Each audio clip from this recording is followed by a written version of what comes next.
नमस्कार दोस्तों, आप सभी लोगों का स्टडी IQ अकेडमी स्वागत है। आप सभी विद्यार्थियों के लिए महत्वपूर्ण क्लास लेके आ गया हूं दोस्तों, राजस्थान जीके की। और आज हमारी जो क्लास होने वाली है वो 92 नंबर की होने वाली है। इससे पहले की क्लासें आप लोगों ने नहीं देखी है तो वो क्लासें जरूर देख लेना। आज क्लास नंबर है 92, तो ये आपको याद रखना है। और जिस दिन दोस्तों 100 नंबर की अपनी क्लास होगी उस दिन मैं महामैराथन लगाने वाला हूँ।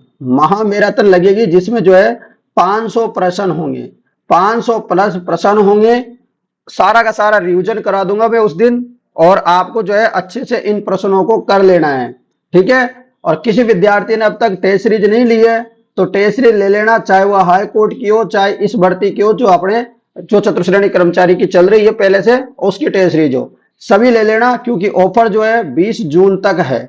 ऑफर जो चल रहा है वो 20 जून तक है। हाई कोर्ट वाली टेस्ट सीरीज 99 में और ये वाली टेस्ट सीरीज 149 में।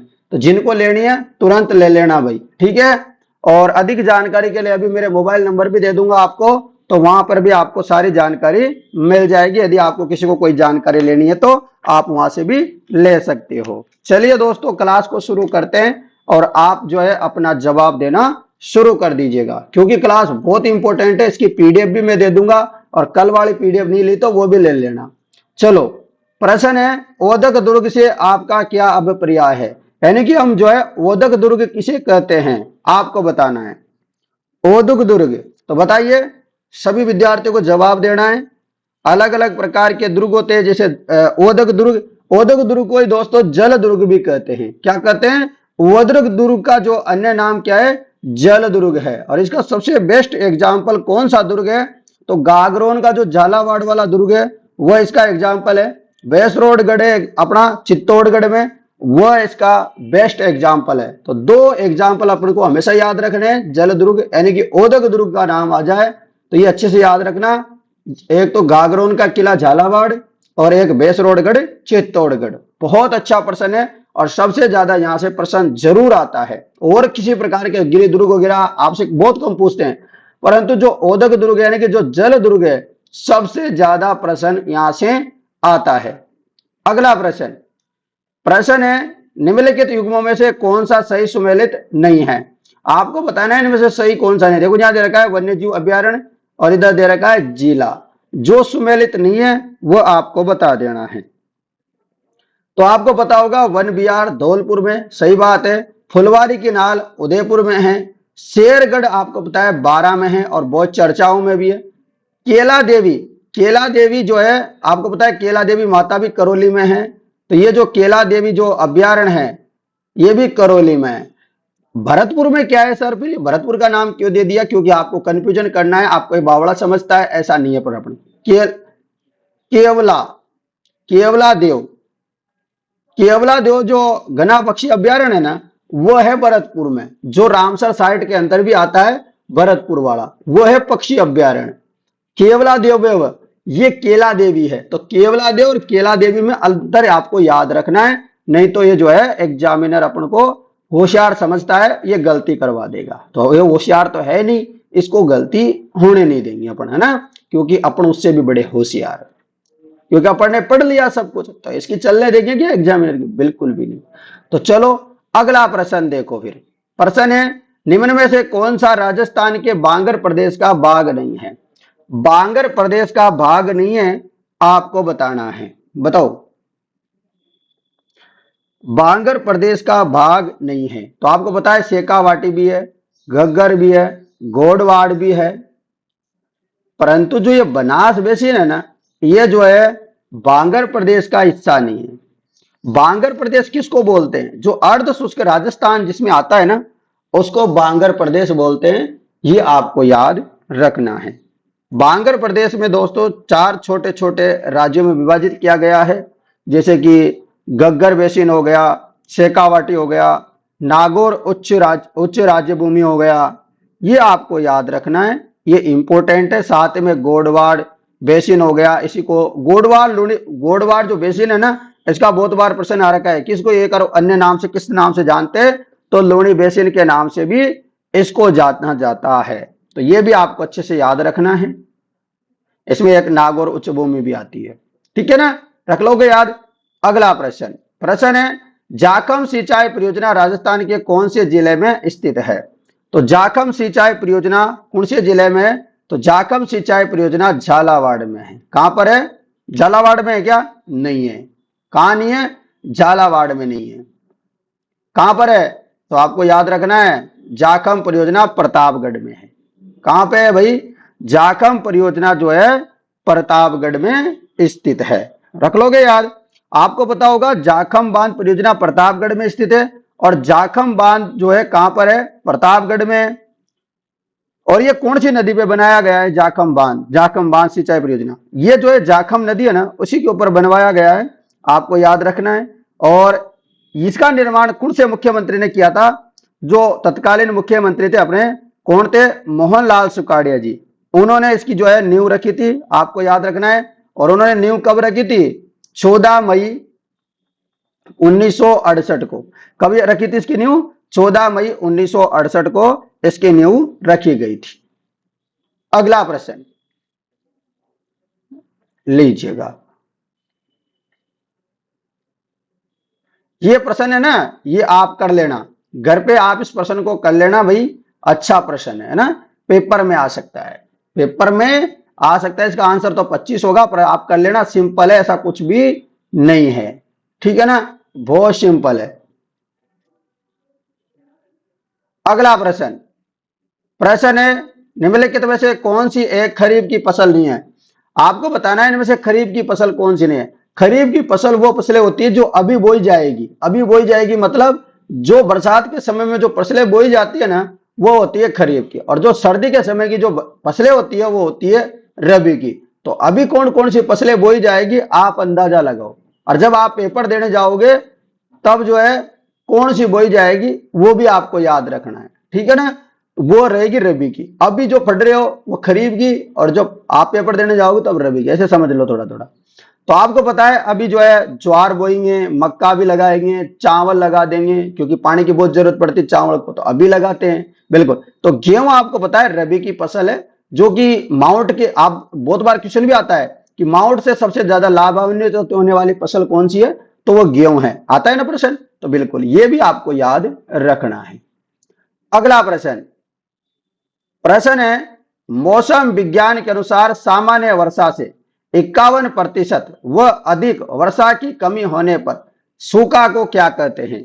यानी कि मान लो अभी जो बरसात पड़ेगी, ये बरसात क्या है 51% से कम पड़े, या तो 51% पड़े, या इससे भी अधिक वर्षा की कमी हो जाए। मतलब बरसात कितनी पड़े, या तो 49% बरसात पड़े, या उससे भी कम बरसात पड़े ना, तो उसको क्या कहते हैं? ये भी अपना क्वेश्चन आ सकता है। और क्वेश्चन इन्होंने दूसरे तरीके से बना रखा है कि मान लो कमी हो जाए 51% या 51% से ज्यादा की कमी हो जाए, तो उसको क्या कहेंगे? और या दूसरी टाइप से पूछे तो क्या 49% या इससे भी कम बारिश पड़े तो उसको क्या कहेंगे? दोनों क्वेश्चन बराबर है, केवल आपको कंफ्यूजन करने के लिए दोनों तरीके से कैसे भी प्रश्न पूछ ले सकता है ये पेपर वाला। बताओ आप मुझे इसका जवाब। तो बिल्कुल उसको क्या बोलेंगे? भयंकर सूखा बोलेंगे। क्या बोलेंगे? भयंकर सूखा उसको बोला जाएगा। तो ये आपको याद रखना है, रख लोगे याद। और यदि आपसे पूछे कि जो है 25% से लेके 50% के मध्य सूखा रहे, 25% से लेके 50% के मध्य सूखा रहे, तो इसको क्या बोलेंगे? इसे बोलेंगे मध्यम, मध्यम सूखा बोलेंगे। और यदि मान लो सूखा जो है 25% से कम रहे, मतलब जो बरसात पड़े वो केवल 25% कम पड़े, तो उसको क्या बोलेंगे? सूखा बोलेंगे। उसको क्या बोलेंगे? सूखा बोलेंगे ओनली। समझ गए आप लोगों को? तो ये बातें भी आपको याद रख लेनी है, क्योंकि राजस्थान के बारे में ऐसे प्रश्न कभी कभी आ जाते हैं। चलो अगले प्रश्न में चलते हैं। ये रहा प्रश्न। प्रश्न है कांसे की मूर्तियों में ज्यादातर क्या होता है? जो कांसे की मूर्ति होती है, जो ब्रॉन्ज की मूर्तियां होती है ना, कांसा यानी कि ब्रॉन्ज, इसकी जो मूर्तियां होती है ना, इसमें अधिकतर क्या पाया जाता है? तो इसमें पाया जाता है कॉपर और टिन। क्या पाया जाता है? कॉपर और टिन। ठीक है ना। तो ऐसे याद रखोगे, यहां पर देखो बी आ रहा है, यहां सी आ रहा है, तो कैसे याद रखोगे कि बीसी टिन, बीसी टिन। ठीक है ना। तो ऐसे याद रख सकते हो कि ब्रॉन्ज बीसी टिन। ठीक है ना। तो ऐसे भी आप जो है याद रख सकते हो। पीडीएफ आपको मिल जाएगी, रात के 10 बजे टेलीग्राम ग्रुप अपना स्टडी IQ एकेडमी में, ठीक है ना। ये प्रश्न भी आपके पेपर में आ सकता है भाई, ये प्रश्न भी आपके पेपर में आ सकता है। क्या है प्रश्न? किसी निश्चित राशि को 2 वर्षों का चक्रवृद्धि ब्याज 882 जबकि साधारण ब्याज 840 होता है, तो ब्याज की दर ज्ञात करना है। आपको ये प्रश्न आराम से करना है। 2 वर्ष का चक्रवृद्धि ब्याज ये है, साधारण ब्याज ये है, ब्याज की दर आपको ज्ञात करनी है।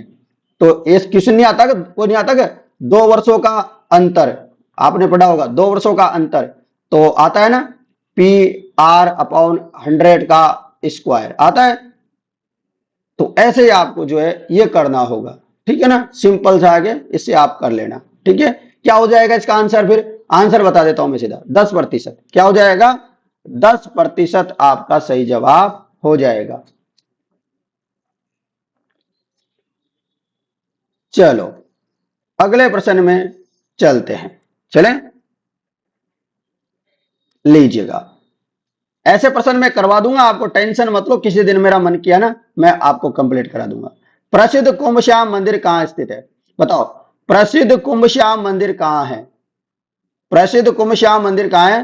तो चित्तौड़ में। प्रसिद्ध कुंभ श्याम मंदिर कहां है मित्रों?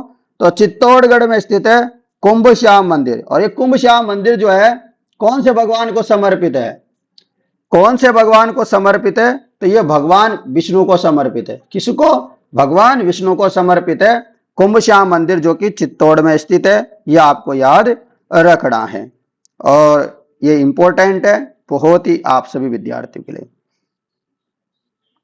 और ये चित्तौड़गढ़ में स्थित है, कौन से मंदिर के पास में? जो कुंभा मंदिर है ना उसी के पास में। अगला प्रश्न, ये रहा प्रश्न, इसको छोड़ो, अपने काम का नहीं है। ये रहा अपने काम का प्रश्न। प्रश्न है, मीनाकारी की थेवा कला के लिए राजस्थान का कौन सा स्थान प्रसिद्ध है? और टेस्ट सीरीज में मैंने आज दिन में दोस्तों अपने जो पढ़ते वाला टॉपिक है, ठीक है ना, पढ़ते वाला जो टॉपिक है वो मैंने डाल दिया है।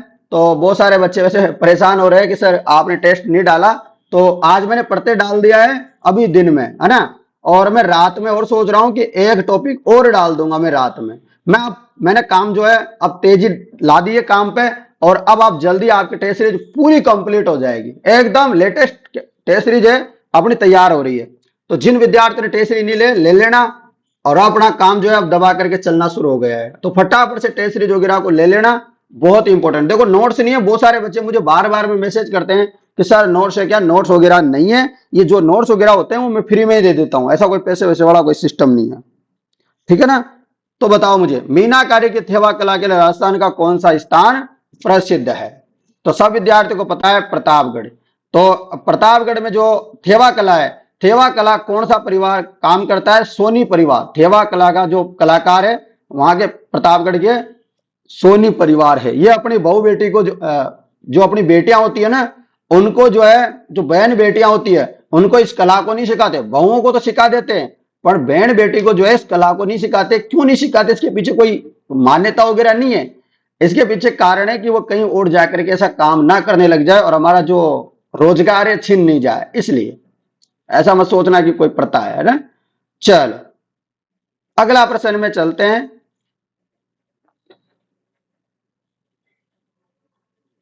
प्रश्न है, निम्नलिखित में से कौन सा अमीनो अम्ल उदासीन है? आपको बताना है इनमें से कौन सा अमीनो अम्ल है। इसको छोड़िएगा, आपको साइंस का है तो ये साइंस में टॉपिक भी नहीं दे रखा अपना। अगला प्रश्न है, राजस्थान का पहला 100% स्वास्थ्य बीमा कवरेज वाला गांव है। राजस्थान का पहला 100% स्वास्थ्य बीमा कवरेज वाला गांव है, तो कौन सा गांव है? तो जवाब हो जाएगा नरसाना गांव है। कौन सा गांव है? नरसाना गांव है, याद रखना नरसाना गांव है, ठीक है ना। चलिएगा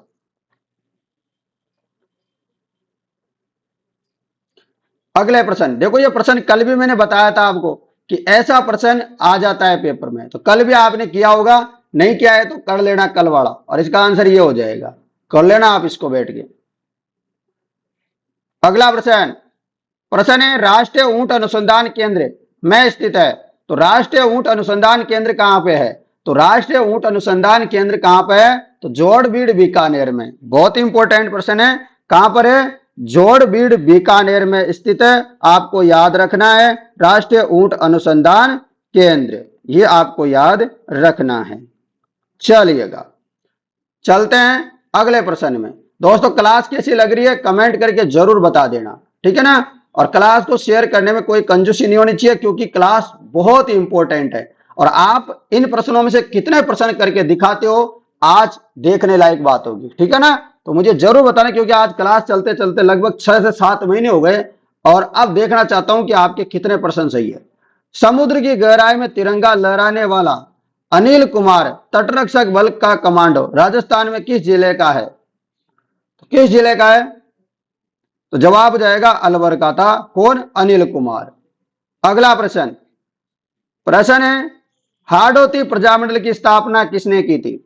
हाड़ौती प्रजामंडल की स्थापना किसके द्वारा की गई थी? तो आपको याद रखना है नैनूराम शर्मा के द्वारा हाड़ौती प्रजामंडल की स्थापना की गई थी। तो पंडित नैनूराम शर्मा के द्वारा हाड़ौती प्रजामंडल की स्थापना की गई थी 1934 के महीने। कब की गई थी? 1934 में। रख लोगे याद। और कोटा प्रजामंडल आ जाए कभी क्वेश्चन में, कोटा प्रजामंडल, तो कोटा प्रजामंडल की स्थापना इसके बाद हुई थी 1939 में। कब हुई थी? 1939 में हुई थी। और किस किसने की थी? तो पंडित नैनूराम शर्मा ने और अभिन्न हरि ने मिलकर के कोटा प्रजामंडल की स्थापना की थी। ये आपको याद रखना है, ठीक है ना। तो ये भी बात याद रखना कि हाड़ौती प्रजामंडल की स्थापना पहले हुई थी, कोटा वाले की बाद में हुई थी। अगला प्रश्न, चलो ये रहा, ये भी कोई काम का नहीं है अपने, क्योंकि साइंस में टॉपिक है ही नहीं आपके। अगला प्रश्न, प्रश्न है 2011 की जनगणना के अनुसार राजस्थान के किस जिले में प्रति वर्ग किलोमीटर जनसंख्या घनत्व सबसे कम है? प्रति वर्ग किलोमीटर जनसंख्या घनत्व क्या है? सबसे कम है। तो सबसे कम जनसंख्या घनत्व कहां है? तो मैंने आपको बताया था कि जैसलमेर और मतलब राजस्थान के 3 ऐसे जिले हैं जिनका जनसंख्या घनत्व 100 से भी कम है। क्या है? 100 से भी कम है। बहुत बार क्वेश्चन आ रखा है कि कितने हैं 100 से कम वाले, तो 3 जिले हैं, बहुत बार क्वेश्चन आ रखा है। एक तो जैसलमेर है जिसका जनसंख्या घनत्व 17 है, एक है अपने बीकानेर, क्या है दूसरे नंबर पे आता है बीकानेर। याद रखना, मैं नाम बताऊंगा तीनों का। बीकानेर है, इसका 78 है। और एक और जिला पड़ता है, उसका नाम भी लिख देता हूं, बाड़मेर। बाड़मेर, इसका कितना है? 92। तीनों जिले अच्छे से याद रखना। सबसे कम जैसलमेर का 17 है, दूसरे नंबर पे बीकानेर का 78 है, और तीसरे नंबर पे बाड़मेर का 92। तीनों जिले याद रख लिया तो यहां से बहुत बार क्वेश्चन आता है, आप इसका अच्छे से याद रखना। और राजस्थान का ओवरऑल बात करें तो जनसंख्या घनत्व हो जाएगा 200। कितना है? 200। कभी कभी 201 भी आ जाता है, तो ऐसा मत सोचना कि सर आपने गलत बता दिया। अगला प्रश्न, प्रश्न है जीवाश्म उद्यान कहां है? जीवाश्म उद्यान कहां पे स्थित है? बताओ, जीवाश्म उद्यान कहां है? तो आपको याद रखना है जीवाश्म उद्यान अपने जैसलमेर में हो जाएगा, मरु राष्ट्रीय उद्यान के अंदर। ठीक है, याद रख लोगे। चलो अगले प्रश्न में चलते हैं। ये रहा अगला प्रश्न। प्रश्न है 1927 में कुंवर मदन सिंह के नेतृत्व में किसानों ने कहां आंदोलन किया था? तो कुंवर मदन सिंह के नेतृत्व में किसानों ने कहां पे आंदोलन किया था, आपको बताना है। ठीक है, चलो बताओ फटाफट। सभी विद्यार्थियों का जवाब आना चाहिए, जल्दी से एक जवाब दीजिएगा आप सभी। तो क्या हो जाएगा जवाब? करौली। तो कुंवर मदन सिंह के नेतृत्व में 1927 में करौली में जो है किसानों ने क्या किया था? आंदोलन किया था। आपको याद रखना है, ठीक है ना। तो यहां करौली में आंदोलन किया गया था किसानों के द्वारा, क्योंकि यहां के लोग क्या हो गए थे? जंगली सुअर के शिकार के पाबंदी लगाने के लिए जो है मामला कर रहे थे। अगला प्रश्न, प्रश्न है आपके लिए, ये रहा प्रश्न। प्रश्न क्या है कि सर्वप्रथम राजस्थान में कहां से पूर्व पाषाण कालीन हस्त कुठार खुलाड़ी की खोज की थी?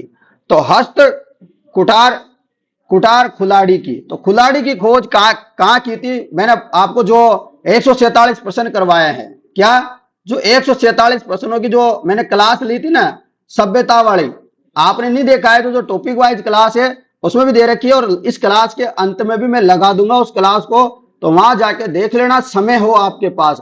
मैं बता रहा हूं यहां से एक भी सिंगल प्रश्न भी बाहर नहीं जाएगा, पहले बता देता हूं, एक प्रश्न भी आपको वहां मिल जाएगा।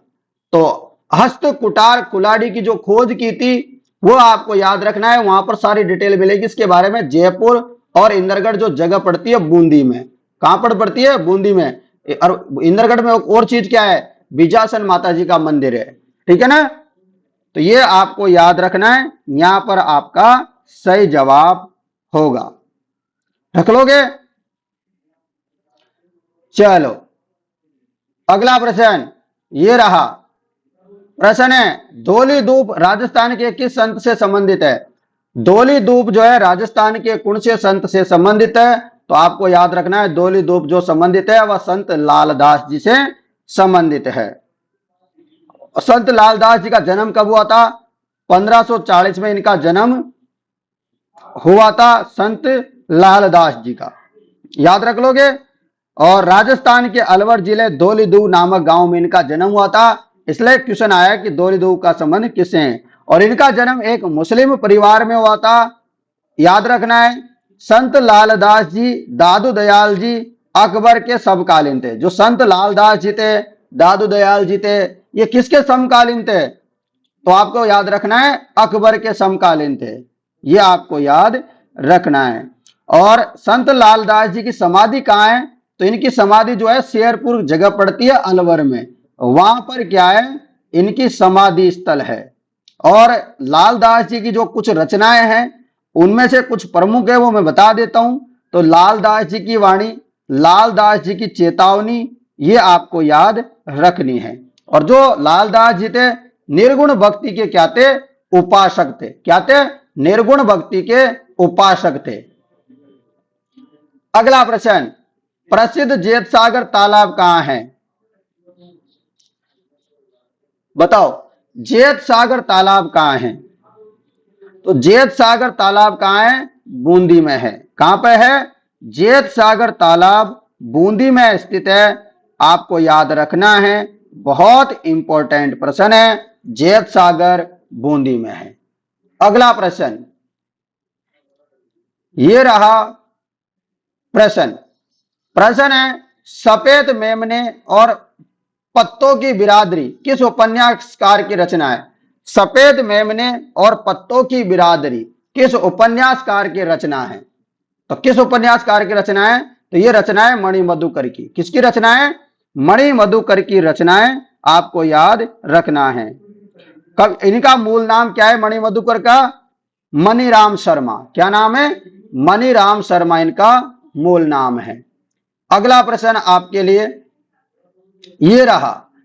प्रश्न है नाचना की एक नस्ल है। तो जो नाचना है ये किसकी नस्ल है बताना है। नाचना आपको पता है, नाचना ऊंट की नस्ल है। किसकी? ऊंट की नस्ल है नाचना। ये जो नाचना नस्ल है ये तेज दौड़ने के लिए जानी जाती है। किसके लिए? तेज दौड़ने के लिए। और कहां पे मिलता है जो नाचना ऊंट है? ये मिलता है जैसलमेर का एक गांव है नाचना गांव, वहां पर जो है ये मिलता है, इसका उत्पत्ति स्थान है। और इस नस्ल के जो ऊंट होते हैं ना वो खूबसूरत ऊंट माने जाते हैं। ऊंट की और भी नस्लें होती है। कौन कौन सी नस्लें मैं बता दूं? बीकानेरी, जैसलमेरी, मारवाड़ी और आपके मेवाड़ी और मेवाती, ये नस्लें हैं ऊंट की, याद रखना। अगला प्रश्न आपके लिए ये रहा। प्रश्न प्रश्न है जालोर के चौहान वंश का संस्थापक था। तो जालोर के जो चौहान वंश है इनका संस्थापक कौन था? तो जालोर के चौहान वंशों का संस्थापक कौन था? तो इन चौहान वंशों का संस्थापक था कीर्तिपाल। जब तो कहा जाता है कीतु एक राजा, ठीक है ना। बताओ तो जो कीर्तिपाल चौहान था इसने जो है जालोर के चौहानों की स्थापना की थी। और कब की थी? जालोर की स्थापना भी इन्हीं के द्वारा की गई थी 1182 में। जालोर में जो है सोनगरा चौहानों की स्थापना की थी कीर्तिपाल चौहान ने, याद रख लेना। ये इंपॉर्टेंट है। और जालोर का जो प्राचीन नाम क्या मिलता है, तो जालोर का प्राचीन नाम मिलता है जाबालीपुर। क्या नाम मिलता है, जाबालीपुर भी जो है इसका प्राचीन नाम मिलता है। और इस किले का नाम मिलता है, जो जालोर का किला है इसको एक और नाम से जानते हैं। किस नाम से जानते हैं, स्वर्णगिरी। स्वर्णगिरी किले के नाम से भी जाना जाता है, आपको याद रखना है। और मुणोत नैणसी की एक ख्यात है जिसमें कीर्तिपाल को क्या कहा गया है, केतु एक महान राजा। क्या कहा गया है, केतु एक महान राजा की संज्ञा भी उसमें दी गई है। अगला प्रश्न किसने दी थी, मुणोत नैणसी रिख्यात में। अगला प्रश्न, गंगानगर अगेती की फसल है। गंगानगर अगेती की फसल है, बताइए क्या हो जाएगा। गंगानगर अगेती की फसल क्या है, जवाब हो जाएगा कपास की एक क्या है किस्म है। गंगानगर अगेती की फसल है कपास। क्या है, कपास। गंगानगर अगेती की कपास है। और बीकानेरी नरमा है, मरो विकास हाइब्रिड है। तो ये भी आपको याद रखना है। अगला प्रश्न, प्रश्न है बागोर सभ्यता किस नदी के किनारे स्थित है। बागोर सभ्यता कौन सी नदी के किनारे है, तो बागोर सभ्यता आपको याद रखना है कोठारी नदी के किनारे है। और कौन से जिले में है, तो भीलवाड़ा में है। कहां पे है, भीलवाड़ा में स्थित है, कोठारी नदी के किनारे है।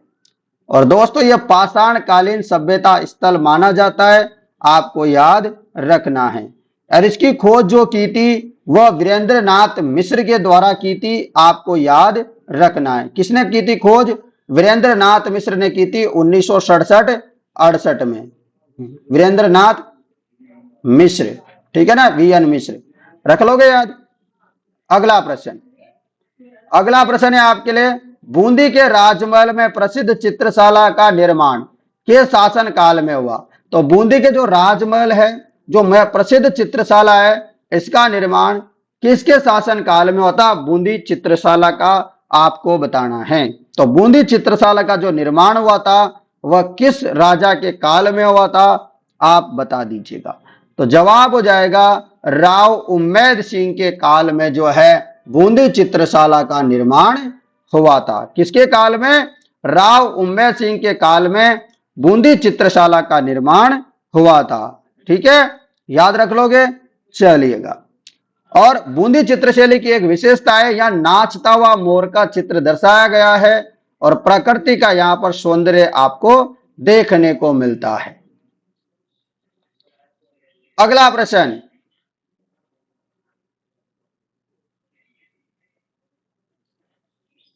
अगला प्रश्न ये रहा आपके लिए। प्रश्न है निम्नलिखित अभ्यारण्यों में से कौन सा उड़न गिलहरी के लिए प्रसिद्ध है। उड़न गिलहरी के लिए प्रसिद्ध हो जाएगा सीता माता अभ्यारण्य। उड़न गिलहरी के लिए प्रसिद्ध है सीता माता अभ्यारण्य, आपको याद रखना है, इंपॉर्टेंट है। उड़न गिलहरी के लिए प्रसिद्ध है, प्रतापगढ़ जिले में यह पड़ता है। कहां पर, प्रतापगढ़ में। कहां पर पड़ता है, प्रतापगढ़ जिले में पड़ता है। ये बात भी आपको याद रखना है, ठीक है। चलिएगा, सीता माता का मंदिर है यहां पर, और यहां पर हर साल क्या बढ़ता है, मेला, इसलिए इसका नाम क्या पड़ गया, सीता माता अभ्यारण्य। अगला प्रश्न, प्रश्न है निम्नलिखित में से कौन सा शून्य बजट प्राकृतिक खेती के 4 स्तंभों में से नहीं है। तो शून्य बजट खेती के 4 स्तंभों में से कौन सा नहीं है, इसमें से आपको बताना है। तो आपको पता है जीवामृत है, अच्छा दाना है, बीजामृत है, परंतु शुरुआत नहीं होगा। क्या होगा, तो फिर वापाशा। क्या होगा, वापाशा होगा। ठीक है, रख लोगे याद। चलिएगा, कौन कौन सा जीवामृत है, बीजामृत है, अच्छा दान है, वापाशा है, ये 4 स्तंभ है, परंतु शुरुआत नहीं है।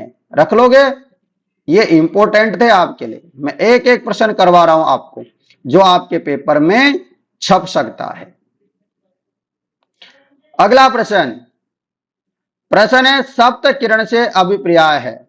सप्त किरण से क्या अभिप्राय है, सप्त किरण से अभिप्राय है पद्य या कविता? क्या हो जाएगा? पद्य कविता आपका सही जवाब होगा। अगला प्रश्न, प्रश्न है मत्स्य संघ का राज प्रमुख किसे नियुक्त किया गया था? मत्स्य संघ का राज प्रमुख किसे नियुक्त किया गया था? तो आपको याद रखना है धौलपुर का महाराजा को नियुक्त किया गया था मत्स्य संघ का राज प्रमुख। मत्स्य संघ का जो राज प्रमुख है वह धौलपुर के महाराजा को नियुक्त किया गया था। ठीक है, याद रख लोगे, बहुत इंपॉर्टेंट है। और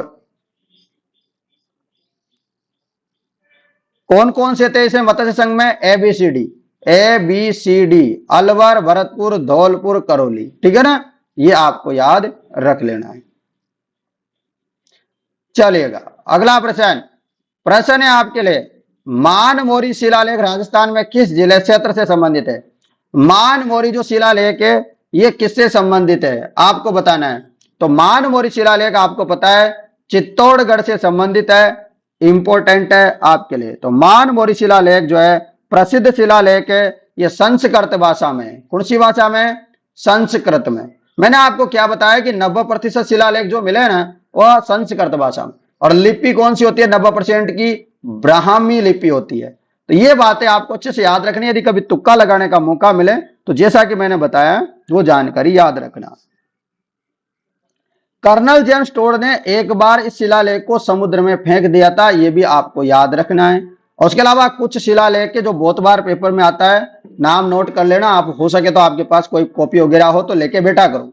बरली शिलालेख जो है अजमेर में है, गोसुंडी शिलालेख पूछे, मानमोरी शिलालेख पूछे तो चित्तौड़ में है, नदसा यूप शिलालेख पूछे, स्तंभ पूछे तो भीलवाड़ा में, बरनाला यूपे स्तंभ पूछे तो आपको जयपुर याद रखना है। चलो अगले प्रश्न में चलते हैं। ये रहा प्रश्न। प्रश्न है कितने भारतीय राज्य राजस्थान के साथ अपनी सीमा साझा करते हैं? तो ये राजस्थान है अपना, इस राजस्थान के साथ जो है कितने जिले सीमा साझा करते हैं? तो 5 तो राज्य हैं और एक देश है। 5 राज्य एक देश। देश है पाकिस्तान, राज्य हैं, राज्य नाम बता दूं, एक तो पंजाब है, एक हरियाणा, गुजरात, एमपी, यूपी।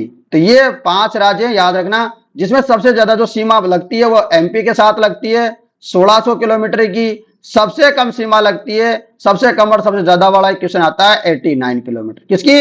89 पंजाब की और 1600 किलोमीटर एमपी की लगती है। रख लोगे याद, ये आपको याद रखना है। राज्य के साथ कितनी सीमा लगती है राजस्थान की, क्वेश्चन आ जाए तो याद रखना 4850 किलोमीटर। और पाकिस्तान के साथ कितनी है? 1070। दोनों को जोड़ो, ओवरऑल भी क्वेश्चन आता है तो आपको यहां पर याद रख लेना 5920 किलोमीटर। तो ये भी क्वेश्चन आता है, ये तीनों क्वेश्चन बनते हैं। ये क्वेश्चन बनता है, ये क्वेश्चन देखो राज्य के साथ ये, देश के साथ है, कुल मिलाकर के ये, और अलग अलग मैंने बता दिया। और 5 राज्य हैं, ये भी आपको याद रखना है। रख लिया? कौन कौन से राज्य हैं वो भी बता दिया। यहां से जो भी प्रश्न बन सकता है मैंने आपको बता दिया। अगला प्रश्न, अटपटी, अटपटी, अमरसाई, उदयसाई, शिवसाई क्या है? बताना है आपको, ये क्या है? तो ये है पगड़ियों के प्रकार। अटपटी पगड़ी, अमरसाई पगड़ी, उदयसाई पगड़ी, शिवसाई पगड़ी। तो ये पगड़ियों के क्या है? अलग अलग प्रकार है। ठीक है, अगला प्रश्न, ये क्वेश्चन अभी हाल में एक एग्जाम में आया था, आपको भी याद रखना चाहिए, क्या पता आपके आ जाए। एक एक्स गुणसूत्र की हानि से नारियों में होने वाला विकार है। यानी कि मान लो एक एक्स गुणसूत्र की कमी हो जाए तो जो नारियां होती है उनमें होने वाला जो विकार है, जो समस्या है, वो क्या होती है बताओ? क्या हो जाएगी? तो उनको हो जाएगा, क्या हो जाएगा? Turner syndrome. क्या हो जाएगा? लड़कियों को टर्नर सिंड्रोम हो जाएगा। अगला प्रश्न, प्रश्न है आपके लिए यहां पर, कोपेन के अनुसार श्री गंगानगर जलवायु प्रदेश स्थित है। आपको बताना है जो श्री गंगानगर है ये कौन से प्रदेश में आता है, कौन से, जो बताना है आपको। तो एकदम पश्चिम में है, तो जवाब हो जाएगा एकदम मतलब मरुस्थल में, तो BWHW के अंतर्गत आता है श्री गंगानगर। रख लोगे याद? चलिएगा चलिएगा, ये रहा आपका अगला प्रश्न। प्रश्न क्या है?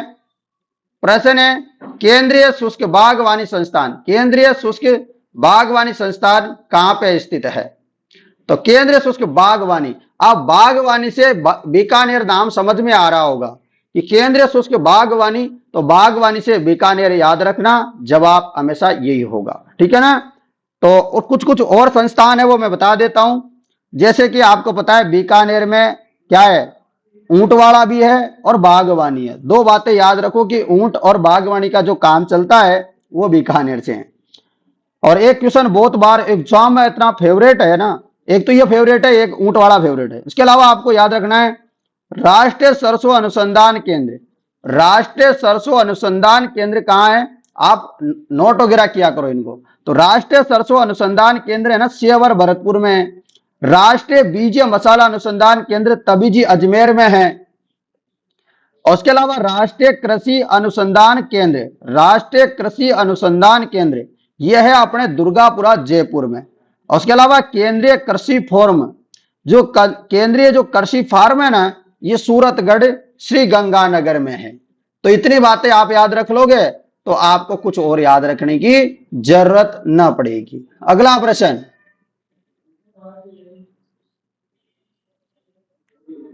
इसको छोड़िएगा, आपका काम का नहीं है। देखो अब ऐसे ऐसे सिंपल प्रतिशत वाले प्रश्न आते हैं। देखो यार क्या मतलब, बच्चों के साथ मजाक कर लेते हैं। ठीक है ना, ये सिंपल सिंपल देखो प्रश्न ऐसे आते हैं। कभी कभी पेपर वाला है ना बहुत सिंपल क्वेश्चन देता है, और आपके पेपर में भी ऐसे ही प्रश्न आने वाले हैं। क्या आने वाले हैं? ऐसे ही प्रश्न आने वाले हैं।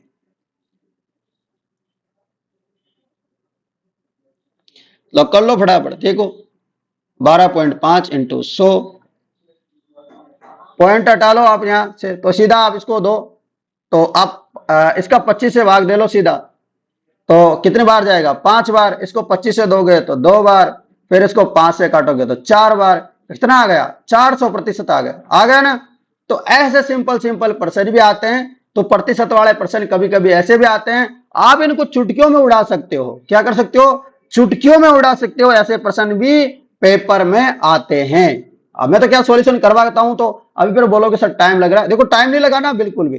तो ऐसे प्रश्न आप इनको हवा में उड़ा सकते हो, मतलब इनको ऐसे करने की जरूरत भी नहीं है। आप तो सीधा 12.5 का भाग 50 में दो और 100 से मल्टीप्लाई कर दो, 400 आ जाएगा सीधा का सीधा। ऐसे मतलब ज्यादा कुछ करना भी नहीं पड़ता है इनमें। जैसे कल मैंने बताया था आपको कि 3 का गुणज है, उसको आपको निकालना है कि उसका माध्य क्या होगा, तो बीचवाड़ा हो जाएगा। तो ऐसे भी प्रश्न आते हैं। बिल्कुल ऐसे सोच रहे हो कि सर इतना सिंपल नहीं आते, बिल्कुल ये पेपर का प्रश्न करवा रहा हूं मैं, ऐसा कोई थोड़ी ना करवा रहा हूं कहीं ना कहीं से, बिल्कुल नहीं। उदयपुर में भारतीय लोक कला मंडल की स्थापना किसने की थी? तो उदयपुर में जो भारतीय लोक कला मंडल है, इसकी स्थापना किसने की है, आपको बताना है। बताओ। तो सभी बच्चों को बताना है देवीलाल सामर ने। तो देवीलाल सामर ने उदयपुर में भारतीय लोक कला मंडल की स्थापना की है, आपको याद रखना है। अगला प्रश्न, प्रश्न है गजीफा, चार भर, नारछरी किसके प्रकार है? आपको बताना है गजीफा हो गया, चार भर हो गया, नारी छरी हो गया, ये किसके प्रकार है? ये किसके प्रकार है? तो ये खेल के प्रकार है। किसके प्रकार है? खेल के प्रकार है। अगला प्रश्न, प्रश्न है निम्नलिखित में से किस व्यक्ति को माउंट आबू का राजस्थान के साथ एकीकरण का श्रेय दिया जाता है? तो अब माउंट आबू सिरोही से संबंधित जिस व्यक्ति का होगा उसी को तो श्रेय देंगे। तो आपको पता है इनका संबंध सिरोही से है, तो गोकुल भाई भट्ट इसका सही जवाब होगा। जैसे डूंगरपुर में पांड्या जी है, तो सिरोही में गोकुल भाई भट्ट जी है। तो ऐसे आपको याद रखना है। अगला प्रश्न, सदिश राशि, जिस सदिश राशि क्या होती है, कभी क्वेश्चन आ जाए तो याद रखना। सदिश राशि वो राशि होती है जिसमें समय का ज्ञान हो, दिशा हो, उसी जो परिणाम हो, उसी को तो बोलते हैं, क्या बोलते हैं, सदिश राशि। अब इसे सदिश राशि कौन सी है? तो सदिश राशि इसमें क्या हो जाएगा? संवेग, P बराबर mv। ठीक है ना, ये संवेग आपको याद रखना है। तो ऐसे भी क्वेश्चन आ जाता है। अगला प्रश्न, किसे वागड़ की मीरा भी कहते हैं? तो वागड़ की मीरा किसको कहा जाता है? तो वागड़ की मीरा कहते हैं गौरी बाई को। किसको बोलते हैं? गौरी बाई को जो है वागड़ की मीरा कहते हैं। वागड़ की मीरा गौरीबाई को कहते हैं, आपको याद रखना है। ठीक है ना। और राजस्थान की मीरा तो राजस्थान की मीरा है, और राजस्थान की दूसरी मीरा कौन है, तो राजस्थान की दूसरी मीरा है करमाबाई, हरनावा गांव नागौर से संबंधित है। तो ये बात भी आपको याद रखनी है। और दोस्तों एक और बढ़िया प्यारा सा क्वेश्चन जो कि एग्जामिनर का फेवरेट है, ये भी, श्रीलाल जोशी का संबंध किससे है। तो श्रीलाल जोशी जी का जो संबंध है वो किससे है, तो श्रीलाल जोशी का संबंध जो है फड़ चित्रांकन से है। किससे संबंधित है, फड़ चित्रांकन से संबंधित है श्रीलाल जोशी का। ठीक है दोस्तों, आप लोगों को ये क्लास कैसी लग रही है, क्लास बढ़िया लग रही है तो आप एक काम करो, क्लास को शेयर कर दो। क्या कर दो, क्लास को शेयर कर दो जितना भी हो सकता है, इंपॉर्टेंट है आप सभी विद्यार्थियों के लिए। फड़ चित्रांकन में किया क्या जाता है, फड़ चित्रांकन में जो देवी देवता होते हैं ना, उनकी जो गाथाएं होती है उनका चित्रों के माध्यम से बांचने की कला को फड़ कहते हैं। समझ गए।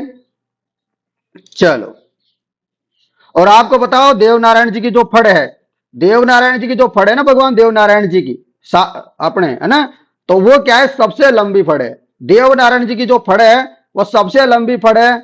और 1992 में भारतीय डाक विभाग ने क्या जारी किया था, देवनारायण जी की फड़ पर डाक टिकट जारी किया था, आपको याद रखना है। साथ ही में फड़ की बात आ गई तो मैं फड़ के बारे में एक और टॉपिक आपको बता दूं। जो बापू जी की फड़ है ना वो सर्वाधिक लोकप्रिय, देखो सबसे लंबी तो है भगवान देवनारायण जी की है, और बापू जी की सबसे लोकप्रिय है। ऊंट के बीमार हो जाए तो ऊंट के बीमार होने पर इस फड़ का वाचन किया जाता है, बापू जी की फड़ का, याद रखना। और रामदेव जी की जो फड़ है ना, इसका वाचन कौन करते हैं, तो जो कामड़ जाति के जो भोपा भोपी होते हैं ना, ये इसका क्या करते हैं, वाचन करते हैं, आपको याद रखना है। चलिएगा, चलो अगले प्रश्न में, समझ में आ गई इतनी सारी बातें तो आप लोगों के लिए नेक्स्ट प्रश्न।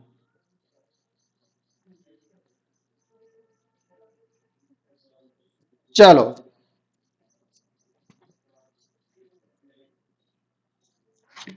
ये आयु वाला प्रश्न वगैरह ये कर लेना आप, ठीक है ना, कर लेना भाई, सिंपल है।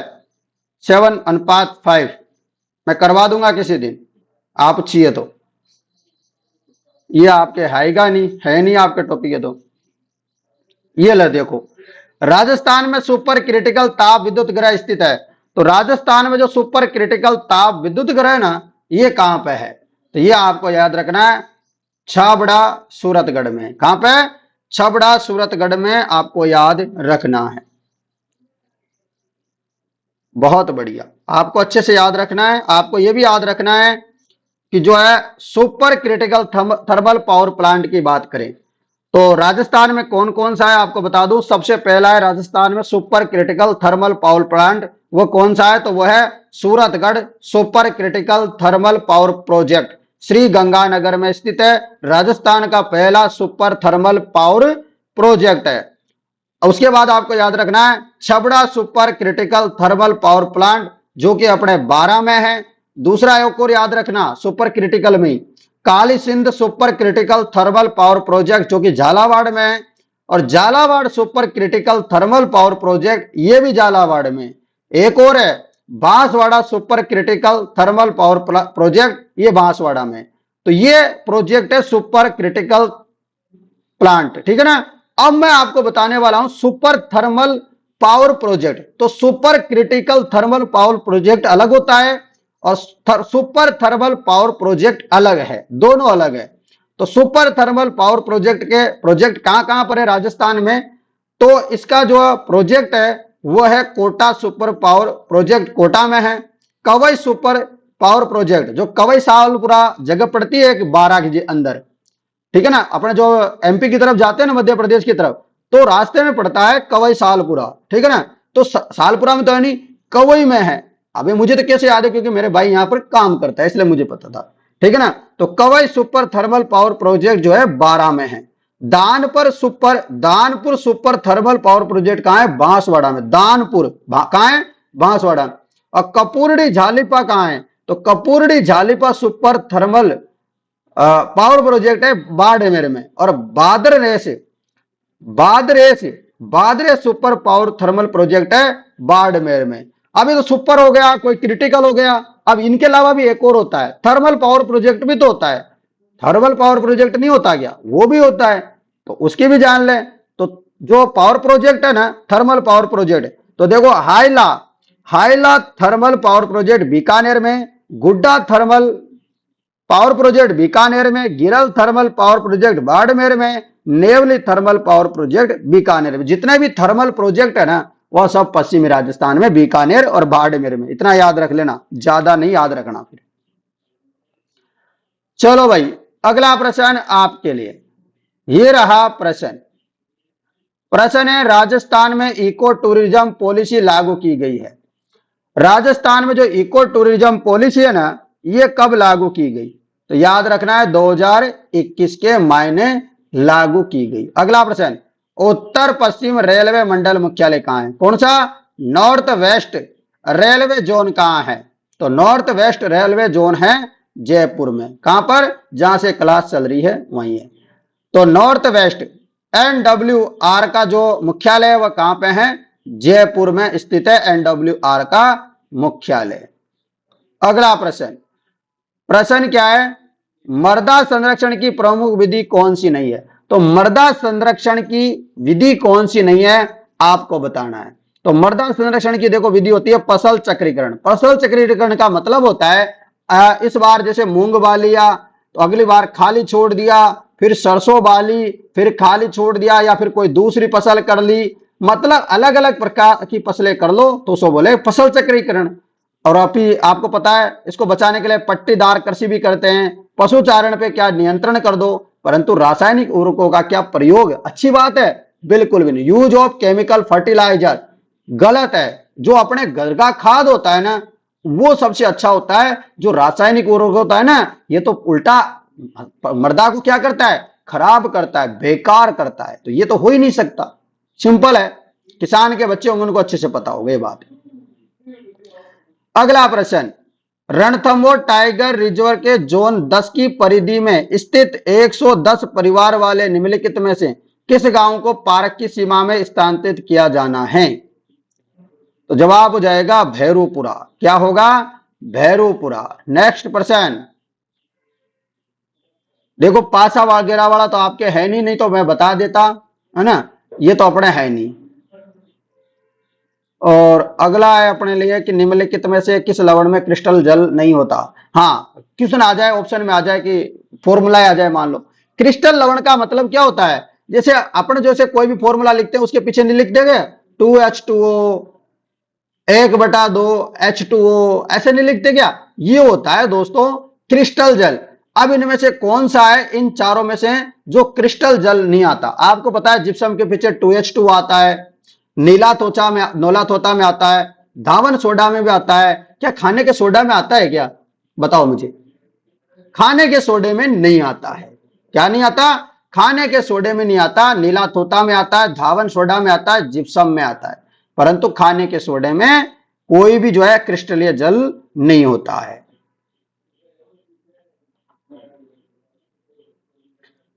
अगला प्रश्न, प्रश्न है, स्वास्थ्य विभाग और यूनिसेफ द्वारा संयुक्त रूप से आयोजित कार्यक्रम किस जिले में घर आधारित नवजात देखभाल के लिए सम्मानित किया गया? तो जवाब हो जाएगा सीकर। क्या होगा? सीकर। अगला प्रश्न, प्रश्न है, स्त्रियों का आभूषण नेवरी शरीर के किस भाग में पहनते हैं? तो नेवरी नामक जो आभूषण होता है वह स्त्रियां कहां पहनती है? तो नेवरी नामक जो आभूषण होता है वह कहां पहनती है? पांव में पहनती है महिलाएं नेवरी नामक आभूषण। अगला प्रश्न, प्रश्न है आपके लिए, भीलवाड़ा में 1944 में किसने महिला आश्रम की स्थापना की थी? तो भीलवाड़ा में महिला आश्रम की स्थापना किसके द्वारा की गई, आपको याद रखना है। तो महिला आश्रम की जो भीलवाड़ा में स्थापना की थी 1944 में, वो स्थापना की थी नारायणी देवी वर्मा ने। किसने? नारायणी देवी वर्मा ने इसकी स्थापना की थी, आपको याद रखना है। किसने? नारायणी देवी वर्मा ने। ठीक है। और आपको पता है भीलवाड़ा को टेक्सटाइल सिटी भी कहते हैं। और टेक्सटाइल सिटी के अलावा आपको याद रखना है कि कोटा को क्या कहते हैं? कोटा को औद्योगिक नगरी कहते हैं। उसके अलावा भीलवाड़ा को राजस्थान का Manchester textile city, textile park, powerloom उद्योग में कंप्यूटर एडेड डिजाइन सेंटर कहां पर है? यह भी भीलवाड़ा में स्थित है। अगला प्रश्न आपके लिए प्रश्न है, रानीखेत रोग किसका सर्वाधिक सामान्य रोग है? तो रानीखेत रोग नहीं हो जाता क्या? किसमें होता है? अरे किसी ने पशु परिचर की तैयारी की होगी तो उसको अच्छे से पता होगा। पशु परिचर के पेपर में तो दबा दबा करके इसी के प्रश्न पूछे थे। तो क्या होगा? अरे रानीखेत रोग तो मुर्गा मुर्गी में नहीं होता क्या? तो रानीखेत का टीका भी लगता है मुर्गियों को, बिल्कुल याद रखना। और लंपी बीमारी किससे संबंधित है? क्वेश्चन आ जाए तो याद रखना, गाय से संबंधित आया था ना। अगला प्रश्न प्रश्न है, राज्य के प्रथम वर्चुअल कोर्ट का ई उद्घाटन किसने किया था? तो राज्य के प्रथम ई कोर्ट का उद्घाटन किया था एस शिंदे ने। क्योंकि दोस्तों ये प्रश्न कितना ही पुराना हो जाए पर प्रश्न आ ही जाता है। क्या हो जाता है? प्रश्न आ जाता है, याद रखना है, ठीक है ना। चलो अभी कौन है अपने हाई कोर्ट के chief justice? M Shrivastava, Maninder Shrivastava है, याद रखना अभी वर्तमान में। अगला प्रश्न, ये प्रश्न भी कर लेना भाई, ठीक है ना। चलो क्या है प्रश्न? दो ट्रेनें जिनकी लंबाई 120 मीटर है, 180 मीटर है, एक दूसरे के विपरीत दिशा में है तो क्या होगा? ये चाल जुड़ जाएगी। किलोमीटर में चाल चल रही है तो कितने समय में वे एक दूसरे को पार करेगी? देखो सिंपल है, 120 आपको क्या करना है? 120 दोनों को पार करना पड़ेगा। तो मैं बता दूं तो 300 मीटर हो जाएगा। अब 300 मीटर को पार करना पड़ेगा। देखो विपरीत है, विपरीत का मतलब जुड़ता है। यदि समान दिशा में चलती है ना तो घट जाती। क्या हो जाती? समान दिशा में चलती तो घट जाती। तो 50 और 40 कितना होता है? 90। अब 90 को आप किलोमीटर प्रति सेकंड में किलोमीटर प्रति हावर घंटे में दे रखा है, इसको मीटर में बदलो। तो 90 इसको मीटर में बदलने के लिए, मीटर प्रति सेकंड में बदलने के लिए क्या करोगे? 5/18 से मल्टीप्लाई करो तो 18 पंजा 90, तो कितना हो गया? 25। 25 को आप 300 से भाग दे दो, बताओ फटाफट क्या होगा? तो 25 से कम 25 कितना हो गया? 1 हो गया। और कितना 50 बच गए, तो 25 दूनी 50 हो गया। 12 सेकंड आ गया ना। ऐसे करना है भाई, सिंपल है। मैं तो करवाता नहीं हूं आपको मैथ वेथ, है ना।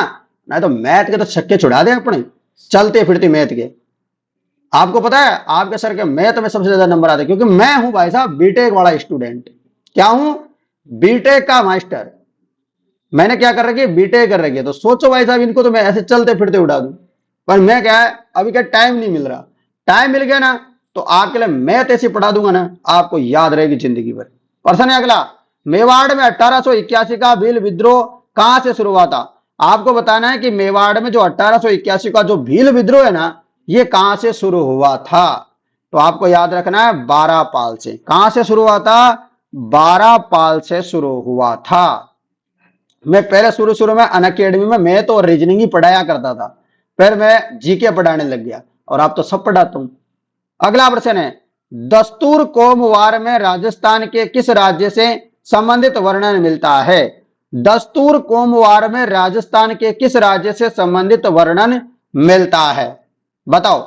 तो जवाब हो जाएगा जयपुर। क्या हो जाएगा? जयपुर हो जाएगा। अगला प्रश्न है, जब राजपुताना की रियासतों के साथ 1818 की संधियां हुई थी तब भारत का गवर्नर जनरल कौन था? तो भारत का गवर्नर जनरल कौन था आपको बताना है।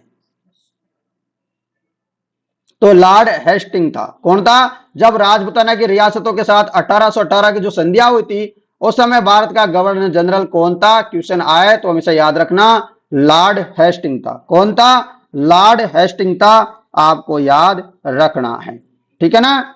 इंपॉर्टेंट है आप सभी के विद्यार्थियों के लिए, बहुत ज्यादा इंपॉर्टेंट, क्योंकि प्रश्न यहां से आता रहता है। उसके अलावा आपको याद रखना है कि जो है 29 सितंबर 1803 को जब क्या हुआ था, भरतपुर रियासत को संधि की थी, तब कौन था राजस्थान का गवर्नर जनरल?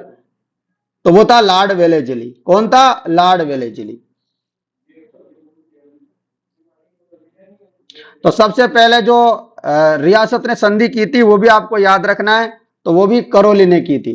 किसने की थी? करौली ने, 9 नवंबर 1817 को। 1818 की संधियों की बात कर रहा हूं मैं, उस समय जो है करौली ने की थी। करौली के राजा कौन थे? हरबख्श पाल सिंह। अगला प्रश्न, एक क्वेश्चन आपके आएगा नहीं तो सिंपल है ना, ये आएगा भी नहीं, टॉपिक है ही नहीं अपना। अगला प्रश्न, निम्न में से कौन सा प्रजामंडल से संबंधित नहीं रहे? कौन है इनमें से जो प्रजामंडल से नहीं? देखो बजाज साहब भी है जयपुर से, नारायण साहब है मारवाड़ से, गोकुल भाई भट्ट है अपने सिरोही से। अरे गोविंद गुरु का नाम तो इनसे कुछ भी नहीं है। गोविंद गुरु जी ने तो स्थापना की थी 1883 में संप सभा की।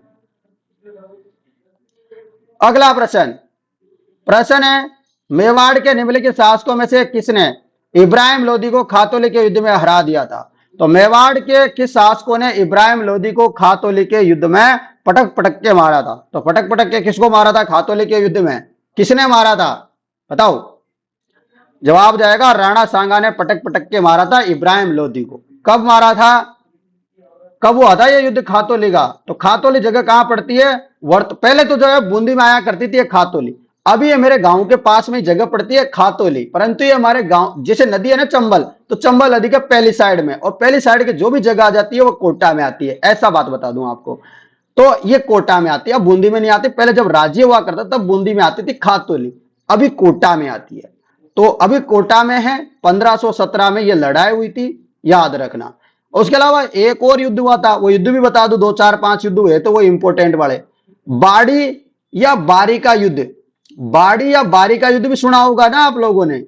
यह युद्ध हुआ था दोस्तों 1518 में धौलपुर में।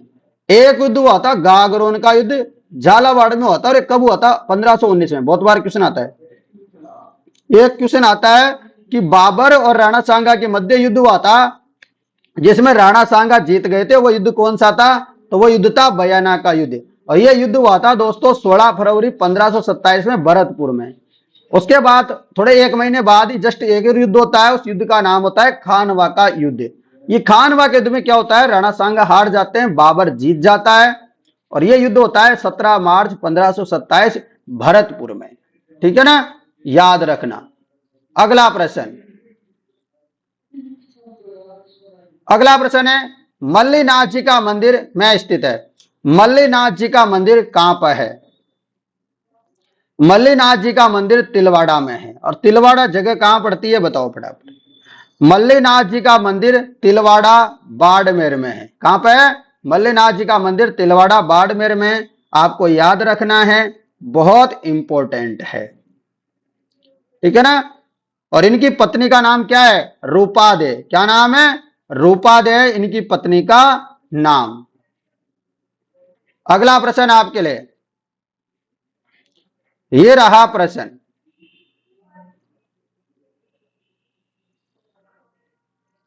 प्रश्न है आपके लिए कि आना सागर का निर्माण किसने करवाया था? तो मैंने कल जब प्रश्न करवाया था आपको, तो मैंने आना सागर झील के बारे में आपको सारी जानकारी दी थी कि आना सागर झील का निर्माण अर्णवराज ने करवाया था। किसने करवाया था? अर्णवराज ने करवाया था आना सागर झील का निर्माण, बताया था ना मैंने।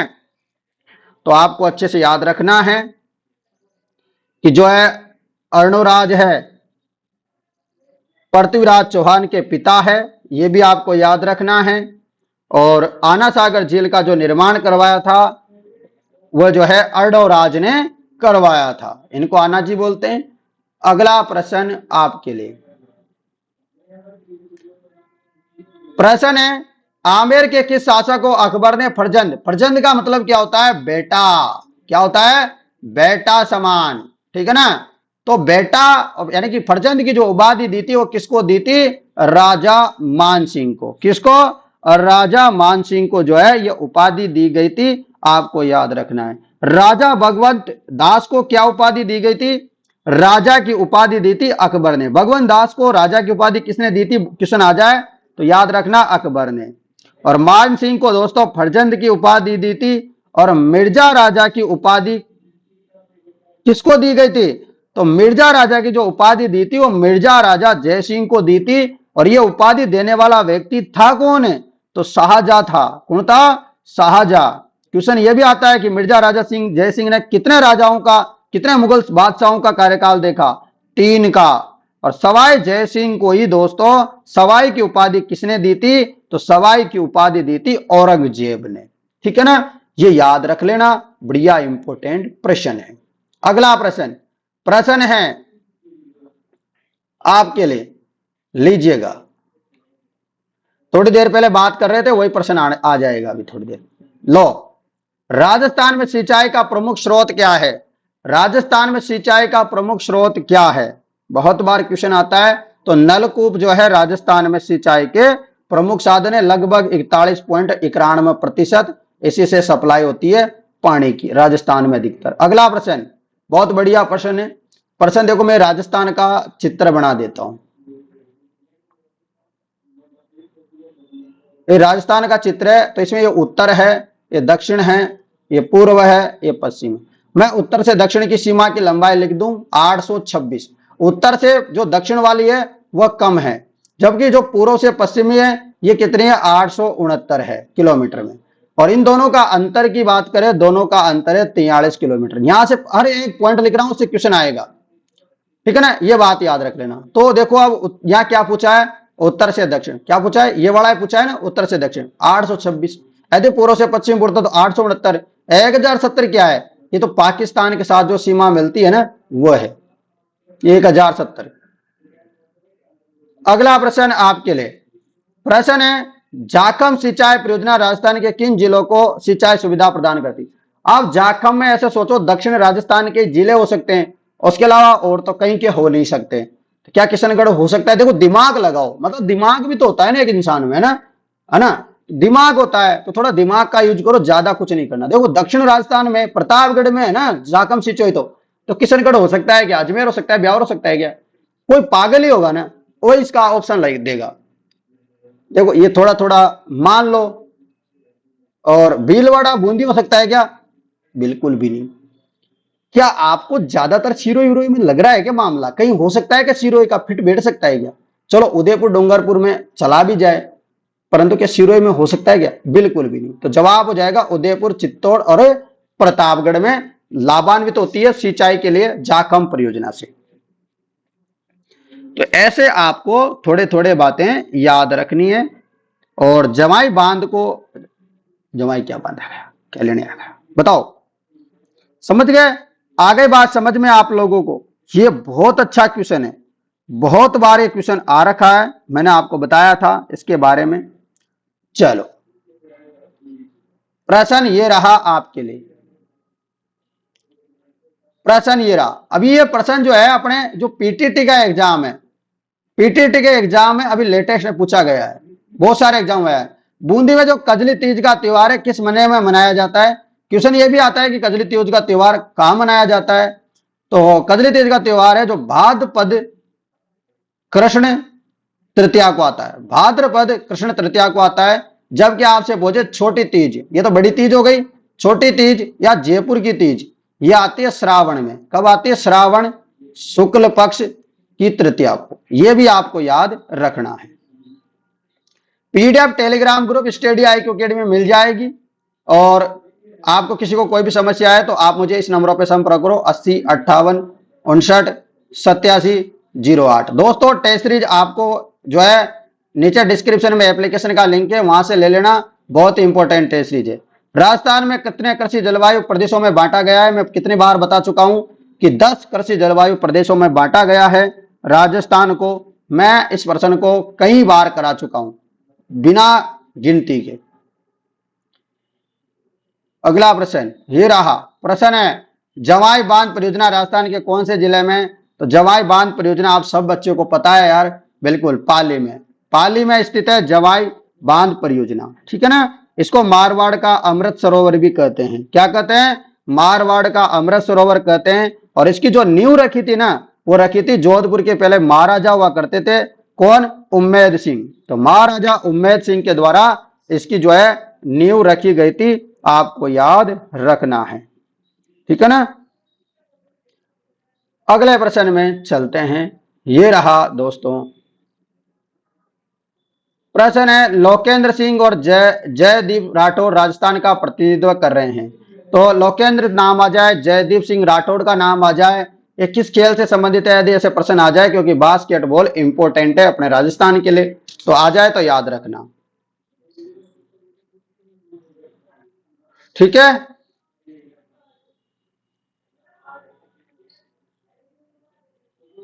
चलो अगला प्रश्न। प्रश्न है आपके लिए, लीलटांस के लेखक है, लीलटांस के लेखक है, तो लीलटांस के लेखक हो जाएगा कन्हैया लाल सेठिया। तो लीलटांस के लेखक कौन है? कन्हैया लाल सेठिया है, और इनका संबंध जो है सुजानगढ़ चूरू से है, और ये आपको याद रखना है। ठीक है ना। इनके द्वारा दोस्तों और भी जो है बहुत सारी चीजें लिखी गई थी, परंतु आपको याद रखना है लीलटांस, लीलटांस के लेखक हो जाएंगे कन्हैया लाल सेठिया। रख लोगे याद। तो दोस्तों आप मुझे कमेंट करके बता सकते हो कि जो आज मैंने आपको लगभग 70-80% करवा दिए गणित के, साइंस के और जीके के, सबके मिला करके, तो आप अब मुझे कमेंट करके बताओ कि आपके कितने परसेंट सही है लगभग 70-80 में से। ईमानदारी से बता देना, कोई इसमें बेइज्जती होने वाला बात नहीं है। आप मुझे प्यार से बता सकते हो, या मुझे आप जो है व्हाट्सएप मैसेज कर देना इस नंबरों पे 80 58 59 87 08। आपके कितने परसेंट गलत है बस मुझे ये बताना, सही मत बताना, ठीक है ना।